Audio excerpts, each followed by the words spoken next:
नमस्कार दोस्तों, आप देख रहे हैं अतिथि देवो भव। सबसे पहले आप सभी का हमारे शो में हार्दिक स्वागत है। साथियों, ब्रह्मा कुमारीज में ऐसे बहुत से लोग हैं जो भगवान को पहचानते हैं, परमात्मा का जिनका परिचय उन्होंने अपने जीवन की धारणाओं से लिए हुए हैं, समझते भी हैं। दो तरह के लोग हैं, एक समर्पित जीवन जीने वाले जो सेंटरों में या मधुबन जिसे कहते हैं वहां रहते हैं, और एक वर्ग वो है जो घर परिवार में रहते हुए, गृहस्थ जीवन में रहते हुए भगवान को जिन्होंने समझा, अपना बनाया और अपना सब कुछ न्यौछावर कर दिया, वो भी एक समर्पित की श्रेणी में आते हैं। आइए, आज घर गृहस्थ में रहते हुए जिन्होंने जीवन को भगवान के लिए समर्पित किया है, जिनका विचार, तन, मन, धन सब कुछ समर्पित है, काफी कुछ उन्होंने भगवान के लिए किया है, और जो भगवान के लिए करते हैं तो भगवान उनके लिए तो क्या नहीं करते, बहुत कुछ करते हैं। आइए, इसी कड़ी को अनुभव के साथ आज हम जानेंगे। हमारे बीच में उपस्थित है बहादुरगढ़ से हमारे डॉक्टर सुरेंद्र गोयल जी। तो आइए रूबरू कराते हैं। सुरेंद्र भाई जी, आपका बहुत बहुत स्वागत है हमारे शो में। नमस्कार नमस्कार। सुरेंद्र भाई जी, वैसे आपके बारे में तो हम बहुत सुने भी हैं और देखते भी हैं। ब्रह्मा कुमारी से आप जुड़े हुए हैं। सबसे पहले हम जानेंगे कि आप कब से ब्रह्मा कुमारी से जुड़े हैं। मेरा ब्रह्मा कुमारी संस्था से हम्म मार्च 95 से जुड़ना हुआ। अच्छा अच्छा, कैसे जुड़ना हुआ, कहाँ ज्ञान मिला आपको? तो ये ज्ञान हमें अपने घर से ही मिला, परिवार से ही मिला। तो हमारी युगल मिसेज इस ज्ञान में 3-4 मास पहले से ही चलते थे। तो वो थोड़ा मुझे इंट्रोडक्शन देते थे। अच्छा। तो मुझे वो इंट्रोडक्शन थोड़ा ठीक भी लगता था और थोड़ा सा ऐसा, क्योंकि हमने अभी तक भक्ति मार्ग की बातें सुनी हुई थी, तो इसलिए इसमें थोड़ा सा अंतर लगता था। तो एक दिन यहाँ पे जैसे मुरली पढ़ी जाती है बाबा की, तो वो मुरली वो घर में लेके आई हुई थी। तो उस मुरली से ही मैंने पढ़ी पहली बार। अच्छा। तो उस मुरली से ही मुझे बाबा पे निश्चय हो गया। अच्छा अच्छा। मेरा जन्म मुरली से हुआ। अच्छा। क्योंकि कहते हैं कि जिसका जन्म मुरली से होता है उसका प्यार मुरलीधर से भी हो जाता है। सही तो बात। उससे फिर मेरा जीवन अच्छा। एक सेकंड में, अच्छा। जैसे होता है, एक होता है हलाल वाले, एक होते हैं झाटकू वाले। अच्छा। तो मुझे एक सेकंड में ही बाबा पर, शिव बाबा पर, ब्रह्मा बाबा पर, दोनों पर, अच्छा। और इस संस्था के बारे में जो जो बातें थी वो मुझे एक धक से निश्चय हो गया। अच्छा, तो मुरली में आपने जो आपको निश्चय हुआ, हाँ जी हाँ जी। ऐसी कौन सी बात जो आपको टच कर गया और वो आप धक से, झाटकू जैसे कहते हैं, एक धक से समर्पित हाँ जी हो गए मन से? तो वो कौन सी बात थी? वो मुरली जो जैसे 4 पेज की मुरली होती है, तो अभी तक हमारी बुद्धि में जो था कि हमने भक्ति में सुना था कि हिमालयों पे जो बाबा रहते हैं, जो सन्यासी साधु रहते हैं, उनकी उम्र किसी की 400 साल, किसी की 500 साल, ऐसे बहुत बहुत उम्र वाले होते हैं और वो गुप्त होते हैं। तो इसमें एक 5000 साल का शब्द था कि ये ड्रामा 5000 साल के बाद फिर हूबहू रिपीट होता है। तो फिर मैंने देखा कि ये जो महावाक्य हैं ये कोई साधारण मनुष्य के या किसी साधु संतों के, महात्माओं के नहीं हो सकते। ये तो किसी आलमाइटी के, भगवान के ही महावाक्य होते हैं। क्योंकि इनको मैंने जो पढ़े उसमें जो शब्द आए कि अपने को आत्मा समझो और मुझ पिता परमात्मा को याद करो, तो वो शब्द मुझे बहुत ही अच्छे लगे। और वो 5000 साल का जो अनुभव, मुझे ऐसे लगा कि इनको 5000 साल का अनुभव इनको है। वाह! मतलब ये बात तो सिर्फ भगवान ही कह सकते हैं, हाँ जी और हाँ कोई जी, नहीं कह दूसरी नहीं सकता। कह सकते। हाँ जी हाँ जी। फिर आप चल पड़े हाँ जी, इस फिर राह उसके पर। बाद फिर मैंने कभी भी इधर उधर देखा ही नहीं।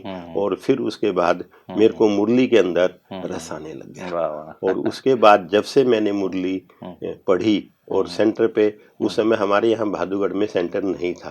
एक छोटे से कमरे में एक गीता पाठशाला होती थी, जो एक हमारे दोस्त हैं गुप्ता जी, उनके घर में चलती थी। और उसके बाद आज मुझे 30 वर्ष हो गए हैं, मेरी मुरली आज तक कभी मिस नहीं हुई है। वो भी सेंटर पे जाके, कोई ये नहीं घर पे कर ली या ऐसे वैसे कर ली, सेंटर पे जाके। ये मेरी कमाल नहीं है, ये इसमें सबसे ज्यादा सहयोग परिवार का, युगल का, और उससे भी ज्यादा बाबा की मदद है। प्यार, मदद। हाँ जी, हाँ जी। तो परिवार में सभी लोग जुड़े हुए हैं, ज्ञान में सभी हाँ, चलते हैं? ज़्यादातर हमारे परिवार में हम्म, हम 4 भाई, 1 बहन है, हम्म। तो सभी ज्ञान में चलते हैं। तभी है कि आपकी यात्रा बहुत सुखद और अच्छा चल रहा है ना। और इतना आनंद आ रहा है भाई, हम्म, हम बता नहीं सकते हम आपको। सिर्फ अनुभव जैसे होता सही है ना बात जी, है, वो ऐसे लगता है कह नहीं सकते, कि अनुभव कर हाँ, सकते हैं। ऐसा लगता है कि जैसे मेरे पैर जमीन पे है ही नहीं, मैं हम्म, तो चल नहीं रहा, हम्म, उड़ रहा हूँ। वो तो हम देखते हैं हाँ आपके जी, हाँ जी। अवस्था को भी, हाँ और जी, हाँ जी। कितने खुश रहते हैं। हाँ जी, हाँ जी। पर एक चीज़ मैं एक प्रश्न मन में आता है। हम्म, ऐसे तो बहुत सारे भाई बहन हैं जो सेवाओं को बहुत अच्छा तरह से इंटरेस्ट भी रहते हैं हम्म, और करते भी हैं, लेकिन आपका जो इंटरेस्ट है सेवा का हम्म। थोड़ा अलग से है, स्पेशल। हाँ जी, हाँ जी। वो ये है कि आप हर साल पूरा बड़ा बड़ा ग्रुप लेके आते हैं। हाँ जी, हाँ जी, हाँ जी।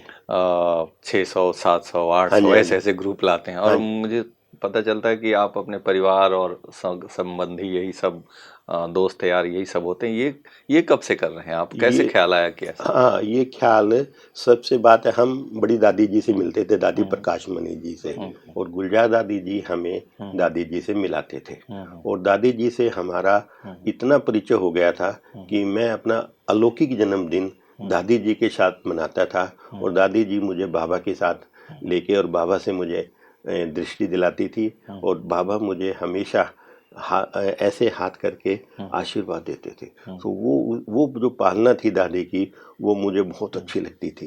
एक दिन मुन्नी दीदी मुझे कहने लगी, आप बाबा के सीजन में तो बहुत आते हो, आप बीच में बहुत कम आते हो। आप फिर मैं कहा दीदी बताओ कैसे करें? तो दीदी बोली आप अपने परिवार को लेके आओ। तो फिर मैंने कहा ठीक है दीदी, कितने लेके आऊं? उन्होंने कहा जितने भी आप 25-30 लेके आ सकते हो लेके आओ। तो 2003 की बात है ये। अच्छा। तो उन्होंने मुझे 25-30 की छुट्टी दे दी। तो फिर मैं मम्मा डे पे अपने क्या नाम है, जून में मम्मा डे आता है 24 24 जून जून को, को, हाँ। तो उस दिन मैं अपने परिवार को लेके आया अच्छा। पांडव भवन में, और 25-30 की वो थी, और दादी जी से मिले। तो परिवार वाले पहली बार माउंट आबू आए थे, तो वो आके इतने खुश हुए, 3 दिन वहाँ पे रहे। और दादी जी भी बहुत क्या भी भाई जो है क्या नाम है सारा अपना परिवार को लेके आए, और परिवार वाले भी बाबा के घर में आके बहुत खुश हुए। और जब वो आए और उनकी जो दुआएं जो मुझे मिली, तो उससे मुझे बड़ी प्रेरणा मिली। तो फिर हर साल बाबा के घर से मुझे छुट्टी मिलने लगी। फिर 25 से 50 हुए, और 50 से 100 हुए, और सबसे पहले मैं 2010 में ज्ञान सरोवर में 100 का ग्रुप लेके आया था। अच्छा। और तो वो 100 का जो ग्रुप लेके आया, तो एक बार तो ये आया था कि 100 मैं कैसे इकट्ठे करूंगा, परंतु ये बाबा की कमाल है।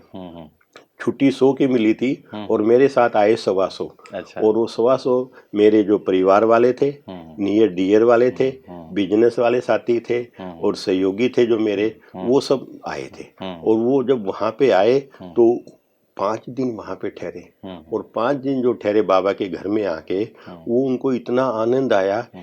कई कई परिवार तो ऐसे हैं जो एक एक साथ भोजन पे भी उनके 2-2 फोन आते हैं। अच्छा। तो वो मतलब क्या नाम, उनको यूं कहें कि एक दिन के लिए आप कहीं चलो, तो वो एक दिन के लिए भी कहीं जी नहीं सकते। और यहाँ माउंट आबू आए, तो वो बोला जी मैं 2 दिन के लिए सिर्फ आऊँगा, और वो बोला नहीं मेरी टिकट कैंसिल करा दो, मैं पूरे 5 दिन जितना है आपका रहेंगे, और जब भी यहाँ कभी भी प्रोग्राम हो हमें बुलाना।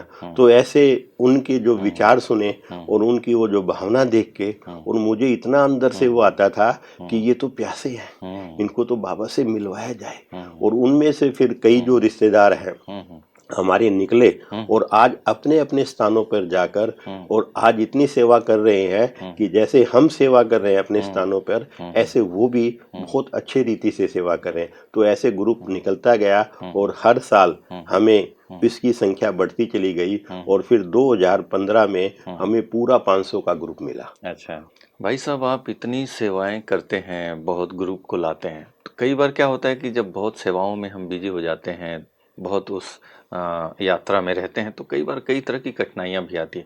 कभी आपको ये ख्याल नहीं आया चलो बहुत सेवा कर लिया, अब इस साल छोड़ देते हैं, अब नहीं लाते हैं मेहमानों को, या फिर कोई ऐसी कठिनाइयां आपको संकल्प आया हो? ये कैसे पॉसिबल है? कभी ऐसा हुआ या कोई कठिनाई आई फिर भी आप डटे रहे, लगे रहे? क्या अनुभव है आपका? सबसे बड़ी बात भानु भाई ये है कि जो मेरे साथ जो ग्रुप आता है, और उसकी जो बाद में जो फीडिंग मिलती है, तो वो इतनी फीडिंग उनकी अच्छी मिलती है, वो यहाँ पे आके और ज़्यादातर नए भाई बहन होते हैं मेरे साथ जो आते हैं, वो इतने गदगद हो जाते हैं कि उनकी भावना को देख के मैं ये सोचता हूँ अब तो मैं बहुत लेके आ चुका हूँ, कोई बात नहीं, अब इसको थोड़ा ब्रेक देते हैं। परंतु नहीं, कठिनाई भी आती है और उनको तैयार करने में थोड़ी सी मेहनत भी लगती है, परंतु बाबा की मुझे इतनी टचिंग मिलती है, इतनी मदद मिलती है कि कठिनाई नहीं लगे। और मुझे तो ऐसा लगता है कि सब काम हमारे तो सिर्फ हाथ होते हैं, तैयार बाबा करा रहा है। कैसे कठिनाई आती है? किस तरह की कोई एक आग एग्जाम्पल? एक कठिनाई मुझे आई थी और वो कठिनाई तो भाई साहब ऐसी थी कि किसी को भी आए उसमें वो उसको तनाव भी हो जाए और सोचे भी ये कैसे करेंगे। एक बार 24 जुलाई 2017 को माउंट आबू के अंदर बाढ़ सी आ गई थी और उसमें हमारा ग्रुप और सारी रेलवे लाइन उस समय पानी से तर हो गई थी और ट्रेन आबू रोड तक से नहीं आ रही थी और वो अजमेर से डाइवर्ट कर रहे थे और हमारा ग्रुप ट्रांसपोर्ट विभाग ने कैंसिल कर दिया। अच्छा। तो उस समय मुझे 1% भी टेंशन नहीं हुई, क्योंकि मैंने ये सोचा कि मेरा काम नहीं है, ये बाबा का काम है, बाबा ने निमंत्रण दिया है। तो जब मैंने कहा कि बाबा ये आप जानो, आपका काम जाने, आपने बुलाए हैं, आपके निमंत्रण पर सब आ रहे हैं, तो बाबा की कमाल देखो। उसी समय मेरे पास एक फोन आता है, भाई साहब आपका ग्रुप आ रहा है। मैं कहा, बोला जी उनको अजमेर से इधर उधर मत होने दो। और फोन भी, नेट भी बंद हो गया था भाई साहब, इतना नेट बंद हो गया था कि फोन काम करना बंद हो गया था। परंतु जब बाबा का कार्य है ये, तो असंभव को संभव कर देते हैं। तो क्या हुआ कि एक फोन आया तो फोन चालू हो गया। अच्छा, और जिसको मैंने फोन करना था उससे फोन करके फिर बंद हो जाता था। अच्छा। मैंने सारी डायरेक्शन दे दी कि आप अजमेर से रुको और आपके लिए एक बाबा ने एक स्पेशल ट्रेन चलाई है। और बाबा ने एक ट्रेन अजमेर से आबू रोड के लिए एक स्पेशल ट्रेन चलाई और उसमें हमारी तीनों 500 सवारियां उसमें बैठ के 8 बजे यहाँ समय पर पहुंच गए और हमारा प्रोग्राम समय पर शुरू हो गया। और जब वो भाई बहन आए तो उनके मुख से एक ही बात आई, कमाल हो गई, कमाल हो गई। ये सब बाबा का कमाल है, बाबा का कमाल है। भाई देखो, ये है निश्चय बढ़ाता है ना हाँ बाबा जी, भी। और बाबा भी देख रहा होता है, थोड़ी परीक्षा भी लेता है, लेकिन शुद्ध संकल्प जहाँ हो। हाँ जी, हाँ जी। और बाबा के लिए अगर कर रहे हैं तो बाबा भी मदद तो तो सभी करता को वो सीन देखकर जो आए थे उनको भी और जो हमारे मधुबन में जो सेवाधारी डिपार्टमेंट थे उनको भी वंडरफुल लगे कि ये कैसे हो गया, ये बाबा की कमाल है। तो मेरे जीवन में तो हमेशा ये आती है कि हमने देखा जो कार्य बाबा का है और बाबा को सोच के हम उसको समर्पण करके कोई कार्य करते हैं और खुद ट्रस्टी बन के कार्य करते हैं तो वो कार्य सहज हो जाता है। तो उसमें बस सिर्फ हमें क्या करना है, हम सिर्फ ट्रस्टी हैं, कराने वाला बाबा है। निमित्त भाव जो है ना उसमें रहे और करण करावनहार बाबा है। बाबा माना भगवान है, शिव बाबा परमात्मा है। अभी तक भाई साहब कितने लोगों को आप यहाँ ला चुके हैं, कुछ अगर काउंटिंग हो तो? काउंटिंग तो ये है भानु भाई, आप इसको 15 साल से तो हम बड़ी संख्या में लेके आ रहे हैं। तो अगर 400-500 की 6-7 हज़ार तो ये भाई बहन हमारे यहाँ पे जो 5 दिन का जो शिविर होता है तो उसमें आए ही हैं। और बाकी तो इसके अलावा भी और भी हमारे विंग्स के प्रोग्राम होते हैं, जैसे मुझे बिजनेस और इंडस्ट्री विंग की जिम्मेवारी मिली है, उसमें भी हम लेके आते हैं। तो उसमें भी सभी आते हैं और बहुत भाई बहन हमारे रिश्तेदार भी इस ग्रुप में निकले हैं। और कईयों का तो हमें बाद में पता लगता है जब वो हमें फ़ोन करते हैं, हमसे संबंध करते हैं कि भाई साहब हम आपके ग्रुप में गए थे और हम उससे निकले हैं। तो वो बड़ी खुशी होती है भाई साहब। बहुत अच्छा, मतलब काफ़ी लोग निकले हैं और जा करके अपने लौकिक दुनिया में सेवा भी करते हैं। एक आप जानते भी होंगे हमारे साधु भाई हैं, एक तो हंसराज भाई हैं और अंजू बहन है दिल्ली से। तो वो भी युगल बहुत अच्छी सेवा यहाँ निकल रहे हैं और उनको भी 22-23 साल हो गए हैं और बहुत अच्छे से सेवा कर रहे हैं भाई साहब। ऐसे ही भिवानी में हमारे राजेश भाई जी हैं, तो वो भी हमारे परिवार से रिश्ते में साधु लगते हैं और वो जब से इस ग्रुप में आया था, तो ग्रुप में आया था तो मैंने बाबा के कमरे में इसको बिठाया, तो बाबा पे एकदम जैसे उसको लाइट मिल गई और कहता है कि जो कुछ है यहीं पे है। और उसके बाद से उसने पीछे मुड़ के नहीं देख लिया, और वो भी 15 साल से बहुत अच्छे से सेवा कर रहे हैं। मतलब आप जिस ग्रुप में लाते रहे हाँ हैं जी, हाँ और जी। आपके माध्यम से जो आते रहे, हाँ जी, हाँ जी। बहुत लोगों ने सेंटर भी खोल लिया है हाँ और जी, हाँ जी। समर्पित रूप से हाँ, सेवा भी हाँ करें। जी, हाँ जी। कितने बड़ा भाग्य आपका। हाँ, और कई भाई तो ऐसे हैं कि जो हमारे ग्रुप में आए और इस ग्रुप से प्रेरणा लेके अपने अलग अलग भी 200-250 अलग अलग ग्रुप में भी लेके आते हैं। तो भाई साहब जो लाते हैं आप, उसमें एक एज वर्ग लिमिट होता है ऐसा कि सभी तरह के लोग आते हैं उसमें? ज्यादातर हमारे रिश्तेदार होते हैं। मान लो क्या नाम है, मैं किसी अपने रिश्तेदार को लेके आया, वो पहली बार आए, दूसरी बार वो क्या करेंगे, वो अपने रिश्तेदारों को लेके आते हैं, अपने नियर डियर को लेके आते हैं। तो उसमें हम किसी प्रकार का कोई भेद नहीं करते हैं। यहाँ एक इस संस्था में सबसे अच्छी बात मुझे जो लगी कि ना रंग भेद है, ना जाति भेद है, ना अमीर गरीब है। किसी भी ग्रुप के किसी को भी लेके आए, बस सिर्फ हम तो एक आत्मा देखते हैं, और आत्मा की रीति से उसकी हम यही सोचते हैं कि इस जैसे जो चीज हमें मिली है वो उनको भी मिले, उनका भी कल्याण हो जाए।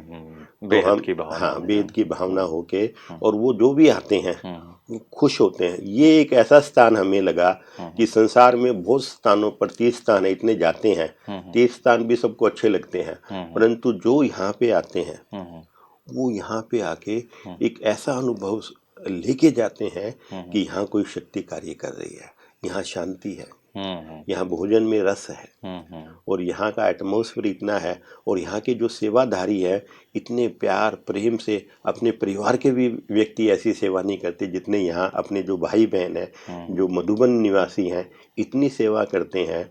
उनकी भी बहुत महिमा करते हैं वो लोग हाँ सभी जी, हाँ जी। जाके। बहुत सुंदर भाई जी। अभी तो आप जैसे सेवाओं के बारे में अच्छी तरह से बता रहे हैं और हाँ बहुत जी। बड़ी उपलब्धियां भी है, हाँ जी, हाँ जी। सफलता भी है। हाँ जी। अब थोड़ा सा व्यक्तिगत अगर बात करें पुरुषार्थ की ओर, हाँ जी, हाँ जी। आपका अपना आजकल व्यक्तिगत पुरुषार्थ क्या चल रहा है? आप अपने अनुभवों से क्या कहना चाहेंगे? हाँ जी। सबसे बड़ी बात क्या है कि जब से इस ज्ञान में संस्था में हम आए हैं, मेरा ध्यान बाहरी दुनिया में बाहरी संबंधों से बहुत इतना हो गया है कि उनसे जैसे जरूरत पड़ती है तो मैं सब निभाता हूँ। और हमारी एक ज्वाइंट फैमिली भी है, हम 4 भाई हैं, सब हम ज्वाइंट हैं। कलयुग में देखा जाए तो ऐसे Joint तो परिवार possible ही भाई जी किसका हो। बहुत कम मिलते हैं। और जो भी हमारे घर पे आते हैं सभी के मुख से एक ही बात निकलती है, यहाँ बहुत शांति है। वाह। और एक और बात बताते हैं आपको, आपको भी अच्छा लगेगा, और दूसरे व्यक्ति जो आते हैं जो हमें बताते हैं, हमने बाबा का कमरा बना रखा है। अच्छा। और उस बाबा के कमरे के अंदर हम सारा परिवार सुबह 3 बजे हम अमृत वेला हम सुबह उठते हैं, और 2:15 बजे हम बैठते हैं, और 5 बजे तक हम अमृत वेला जो बाबा का नियम है उस नियम अनुसार हम बैठते हैं। और उस जो समय वो होता है उसका मुझे बड़ा इंतजार रहता है। और जब से मैंने अमृत वेला किया है आज तक बाबा ने मेरा कभी अमृत वेला मिस नहीं होने दिया। 30 साल से अमृत वेला मुझे याद नहीं है कि मैंने कभी मिस किया हो। मुरली क्लास और अमृत वेला दोनों मिस ना होना एक कितनी बड़ी अचीवमेंट है। हाँ, तो बाबा के कमरे में हमारी बड़ी बड़ी बहनें भी आई हैं, और जब वो बाबा के कमरे में बैठते हैं तो कहते हैं कि बाबा बड़ा खुश है, यहाँ वाइब्रेशन बहुत अच्छे आ रहे हैं। तो ऐसे कई भाई जो हमारे मित्र हैं संबंधी हैं, तो मेरी एक आदत है जब भी घर में आएंगे और घर में आने के बाद जब जाते हैं तो मैं बाबा के कमरे में 2 मिनट उनको जरूर बिठाता हूँ, और बिठाता हूँ तो उनको बहुत अच्छा अनुभव होता है। एक भाई तो कहने लगा कि ये तो बाबा ऐसे लगता है कि जैसे इनमें ये तो सचमुच बैठे हुए हैं, मतलब चित्र नहीं है, ये तो सब चैतन्य में ऐसे लग रहे हैं। भाई जी आप इतना सुंदर आपका प्रैक्टिकल पुरुषार्थ का भी अनुभव है, बहुत अच्छा लग रहा है आपका ये बात सुन के। लेकिन एक ख्याल मन में आता है, कई लोग पूछते हैं मधुबन में जो है समर्पित भाई बहनें हैं, सेंटर में भी जो समर्पित रहते हैं, हाँ जी। तो कई लोग ये सवाल करते हैं कि भाई आप लोग तो दुनिया के बारे में क्या जानते हैं, या आप तो समर्पित हैं। लौकिक रीति से वो लोग कई ख्याल चलता है उन लोगों का, पूछते हैं। तो आप चूंकि एग्जाम्पल हैं, आप परिवार के बीच में रहते हैं, लौकिक दुनिया में आप कारोबार भी है, आपका बिजनेस भी है, तो ब्रह्मा कुमारीज की जो फिलॉसफी है, जो सिद्धांत है, वो आप लोग फॉलो करते हैं घर परिवार में रहते, तो ये कैसे बैलेंस करते हैं? उन लोगों के लिए आप थोड़ा सा अपने अनुभव सुनाइए कि किस तरह से बैलेंस करते हैं इस ज्ञान को, और कोई कठिनाई तो नहीं आती है? आती है तो कैसे उसको फेस करते हैं? ये आपने बहुत ही अच्छा क्वेश्चन पूछा, क्योंकि सभी के मन में जो बाहर वाले होते हैं तो वो सोचते हैं कि ब्रह्मा कुमारी में जाने से हमें ये छोड़ना पड़ेगा, ये करना पड़ेगा, ऐसे सब बोलते हैं। परंतु जब वो हमें देखते हैं, वो हमारे परिवार में मिलने आते हैं, और हमने अपने बच्चों की शादी भी की है। कई ये सोचते हैं कि इसमें जाने से बच्चे खराब हो जाएंगे, वो हो जाते हैं, तो ऐसी कोई बात नहीं है। हमने अपने बच्चों की सबकी शादी की है, और शादी में भी जैसे बाहर एक लौकिक रीति से रिवाज होते हैं वो हमने सब पूरे किए हैं, और सब मेहमानों को भी बुलाते हैं। सब करते हुए भी हमें कभी ये नहीं लगा कि हम ये कर रहे हैं, करते हुए भी बड़े इजी रह के, क्योंकि जो यहाँ पे राजयोग का जो अभ्यास सिखाया जाता है, उस राजयोग के अभ्यास से हमें इतनी ताकत मिलती है कि हमें ये सब एक खेल लगता है। और इसमें हमें किसी प्रकार की, आज तक 30 वर्ष मुझे हो गए हैं, मैंने कभी भी जो खान पीन की धारणा हमारे यहाँ इस संस्था की है उस रीति से हम चले हैं। जैसे समर्पित भाई बहन चलते हैं, ऐसे ही मेरा जीवन अपने घर गृहस्थ में है, और कभी भी हमें कोई दिक्कत नहीं आई। हम किसी भी परिवार में जाते हैं तो वो परिवार वाले हमें एक सम्मान की दृष्टि से देखते हैं। सबसे बड़ी बात क्या है कि इसमें अगर आपके अंदर दृढ़ता हो तो बाहर वाले जैसे भक्ति में व्रत करते हैं, तो कोई व्रत किया हुआ हमारे पास आता है तो कहता है कि आज हमने व्रत कर रखा है, इसलिए हम कोई अनाज वाली चीज़ नहीं लेंगे, तो हम उसका पालन करते हैं। तो ऐसे ही जब उनको ये पता लगता है कि ये अपने हाथों के द्वारा या संस्था में जो इनका प्रसाद बनता है वही ग्रहण करते हैं, तो उन्होंने आज तक कभी जिद नहीं की। एक बार हम विदेश में नेपाल गए हुए थे, तो वहाँ पे एक हमारे मौसी जी के युगल जो है ना भाई और भाभी रहते थे, वो हमसे मिलने के लिए आए, और वो कहने लगे कि आज दोपहर का खाना हमारे यहाँ करना। तो मैंने कहा ठीक है, हमने उनका निमंत्रण स्वीकार किया कि हम आपके यहाँ खाएंगे। पर भाई एक बात है, मैंने उसको बड़े प्यार से बताया, भाई बस एक बात है कि वो जो खाना है ना वो आप नहीं बनाएंगे, आपकी भाभी बनाएगी, माना हमारी युगल बनाएगी। वो इतने खुश हुए, कई तो नाराज हो जाते हैं, परंतु वो खुश इतने हुए, बोला ऐसे मेहमान तो रोज आने चाहिए, जो अपना भी बनाए और हमारा भी बनाए। तो कहने का भाव ये है कि जब हम किसी भी चीज को अंदर से उस चीज को हम अच्छी रीति से करते हैं तो सभी सहयोग करते हैं, तो आपको कोई प्रॉब्लम नहीं आएगी और आपका सम्मान करेंगे। वाह भाई जी, बहुत सुंदर बैलेंस करने की बातें। ऐसे तो बहुत सारी बातें होगी घर परिवार में रहते हुए, लेकिन जब परमात्मा साथ है तो मदद भी मिलती रहती है और लोग आपके जीवन से सीखते भी हैं। सुरेंद्र भाई जी, वैसे तो आपने अपने जीवन में काफ़ी उपलब्धियां हासिल की है, कुछ खास बातें अगर आप शेयर करना चाहें कि किस तरह से समाज में आपका एक नाम है, कुछ कहना चाहें उपलब्धियों के बारे में। हाँ, तो उपलब्धि तो सबसे बड़ी बात है बाबा की, कि जब से हम इस ज्ञान में चले हैं तो 30 वर्ष का मैं अपना अनुभव और पिछला अनुभव जो देखता हूँ, तो पिछले जो अनुभव देखते हैं कि कोई भी समस्या हमें थोड़ी आती थी तो उसमें हमें तनाव हो जाता था और विचलित हो जाते थे। परंतु अब ये 30 साल का जब से बाबा के ज्ञान में जुड़े हैं तो इसमें समस्या तो एक पार्ट है, आनी ही है, परंतु उसके जो सोचने का जो नज़रिया है वो बदल जाता है। तो समस्या इतनी बड़ी बड़ी भी आई है, परंतु बाबा साथ होने से वो समस्या हमें समस्या नहीं लगती, सिर्फ समाधान के रूप में देखते हैं कि वो फिर वो समस्या खेल में खेल पूरी हो जाती है। और सामाजिक रूप से भी हम देखते हैं कि बाहर हमारा हर एक व्यक्ति जो कि छोटा हो बड़ा हो, मेरा क्षेत्र व्यापार का है, प्रॉपर्टी रियल एस्टेट से है, तो उसमें भी हमें बहुत कुछ करना पड़ता है, परंतु आज तक मेरे हाथ से कभी भी ऐसी लेन देन या किसी को ऐसी डील नहीं दी कि उसको कभी परेशानी का सामना करना पड़े। और एक बार जैसे वो हमारी सेवाओं को देख रहे थे, तो एक संस्था जो है वो डॉक्टरेट का अवार्ड दे रही थी, तो उसने मेरी सेवाओं को देखा तो उन्होंने कहा भी आपको तो हम बिजनेस मैनेजमेंट में डॉक्टर डॉक्टर का अवार्ड देते हैं। तो मैंने उसको हाथ जोड़ लिए थे, मैंने कहा भाई साहब हमें भगवान मिल गया, हमें किसी अवार्ड की आवश्यकता नहीं है। तो फिर वो भाई कहने लगा नहीं हम आपको देंगे। तो फिर मैंने बड़ों से बात की, तो बड़े बोले कोई बात नहीं, अगर वो अपने आप दे रहे हैं तो ले लो। तो एक टोंगा यूनिवर्सिटी है विदेश की, तो उन्होंने मुझे जो है डॉक्टरेट का बिजनेस मैनेजमेंट में 29 मई 2022 को दिल्ली में रेडिशन होटल में बुला के मुझे अवार्ड दिया। वाह भाई, क्या बड़ी बात है। और ये सचमुच में भगवान के द्वारा दिया हुआ एक अवार्ड कह सकते हैं, क्योंकि उन्होंने जो आपके लाइफस्टाइल को इतना विचार को श्रेष्ठ बनाया, तो ये उनका ही देन है, जैसे कि आप बता रहे हो। और सच्चाई भी यही है, आज जो कुछ भी हम हैं तो ये उनका ही देन है, और ये अवार्ड उनका ही है। तो उनका भी सम्मान मान।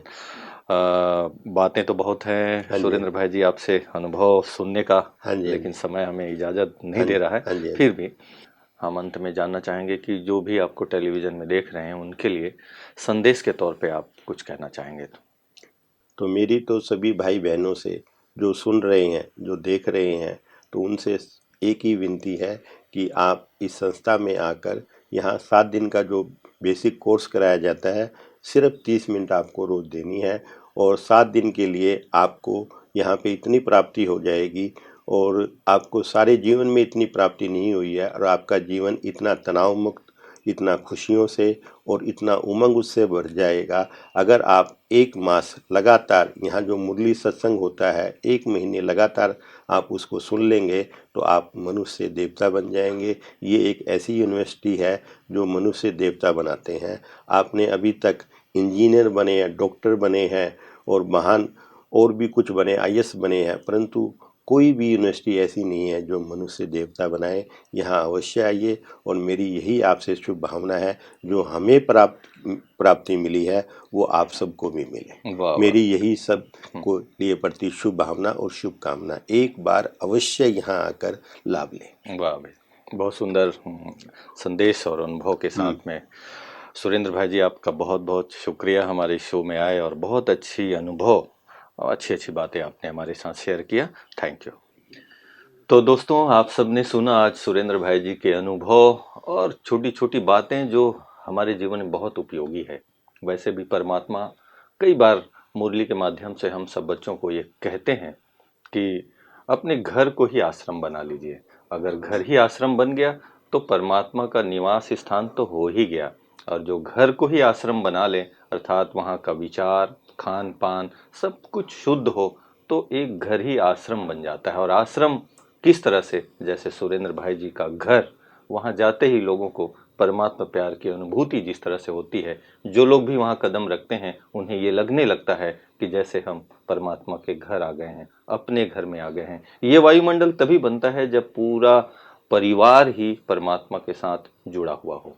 तो आइए आप भी किसी न किसी तरीके से परमात्मा के साथ जुड़िए, जिनको भी आप मानते हैं, जिस तरह से भी मानते हैं, जिस भी संस्था से आप जुड़े हुए हैं, लेकिन जैसे सुरेंद्र भाई जी ने कहा, एक बार कम से कम ब्रह्म कुमारी इस परिवार में आकर के यहाँ की जो फिलॉसफी है वो सुनिए, समझिए और अनुभव कीजिए।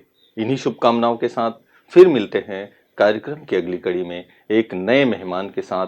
तब तक के लिए दीजिए मुझे इजाजत। नमस्कार। ओम शांति।